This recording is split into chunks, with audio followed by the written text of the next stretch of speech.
a vision for, not a vision for my pastor, but a story, a vision that I had.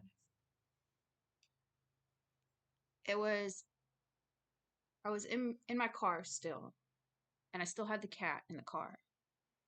And I have no idea where I was. I know I was told to pull over. And so I pulled over on this, like, it's kind of like, think old country roads, and you have all these, like, farms. So somewhere, like, way gone, like, somewhere. I have no idea where I was. And there's, like, these farms everywhere, you know? And so I pull over, and there's, like, a fence, like a wooden type fence. Like, you know, you get the post, and then you've got two pieces of wood and a post, two pieces of wood, post, and a little road, right? And Pat,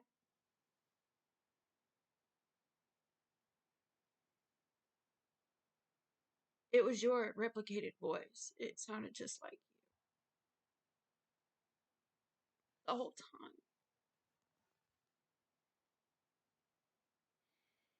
And he said he was God, and that it's kind of weird because you know how visions are in scripture, they don't really make sense, but that you didn't know you were God. And that's why when I saw you, I never said that you were God. That there was a spirit of God in you, that you were the closest one to the truth, and that you didn't know that you were God. It was kind of weird.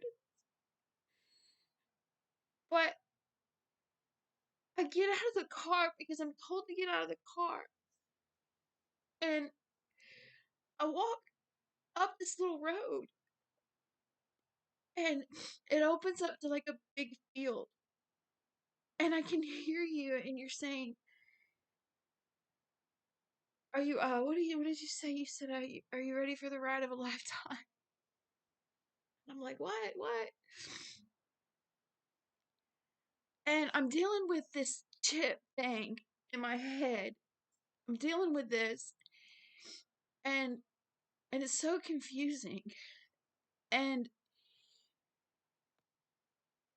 because it's very hard to describe, because I hadn't beat that.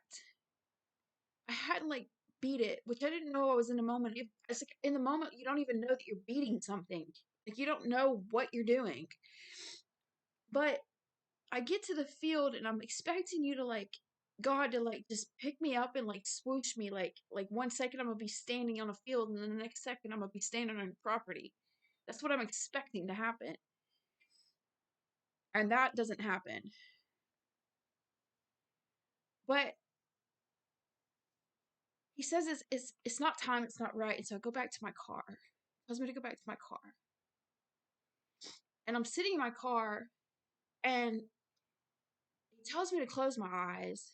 And he and a hand, I see a hand. Ezekiel saw a hand too. 1,000 souls inside of me. That was Ezekiel's vision path. I see a hand come out of the sky. Okay. And you and Heather are standing behind the car. I mean, my eyes are closed, but I'm seeing this whole vision play out in my mind. And this, I can hear the semi coming, like the wind from the semi. You know, you can hear that stuff. And I see this hand like swish, and you and Heather just kind of like fly, like, whoa, and hair is flying everywhere. And it's like a protection, like showing protection, like moved you out of the way so the semi could pass by. It's very strange. And what he's doing is he's wiping pictures. Like he's swiping through my memory, like with his hand. Like I see memories just like, and I mean, they're still there, but he's like trying to get rid of them and take them away, take them away, take them away. And I understand that now to say like when I get there, those memories will be nonchalant, like they won't even exist to me anymore. Those awful memories that I carry around with me. In the moment, I don't know what that means. I don't know what he's doing in my head. But I understand now what that meant. That meant that when I get there, those memories will not be, there'll be nothing I'll even think about them ever again. They don't even exist anymore.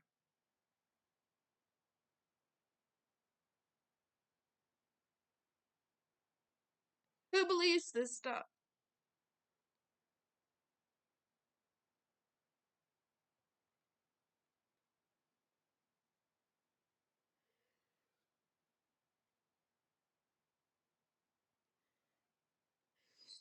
When I went back down the trip on Olean's Lane, I hadn't figured it all out. I went back down there because I know I experienced something there. I know something happened and it was real. And I didn't fully understand it. And so I went back down there and I was kind of going through the same thing. I could hear the women, okay? The spirits are out there. The spirits are so heavy out there. That land is bad. And that's what it is. It's bad land. KKK and everything. It's bad land. Listen, Cain, listen. Your brother's blood's crying out to me from the ground. Listen.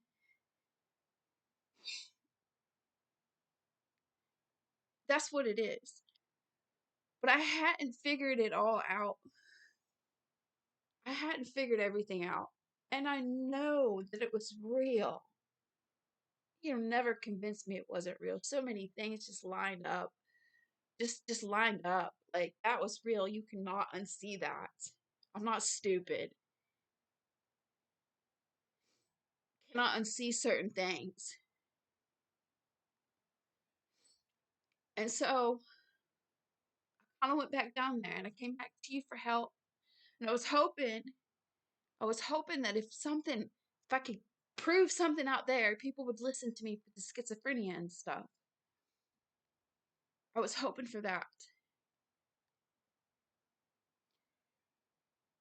But ultimately, it's just bad land. And even if, I mean, I've seen Chad speak to the spirit out there, I've spoken to the spirit out there. None of that compares or even matters to the gravity of what the real mission is. None of that matters. And I understand the difference of what's more important. Who cares? Let them call on them, speak to them. Stupid, anyways. That's all a distraction. Keep people high on drugs, keep people all doing all this, that, and the other. It's all a distraction from what he's really doing. And when I saw the robot, Olean's Lane was like out of my memory. Like, not out of my memory, but I don't care. I understand what he was showing me now. As soon as I saw that first robot, I was like millions of other people. I had no idea humanoid robots existed. I had no clue. I was Baker acted. A judge signed off on that for even saying that they exist. Clearly, that judge does not know that they do exist. Didn't make it to the courtroom with my letter. Didn't have a right.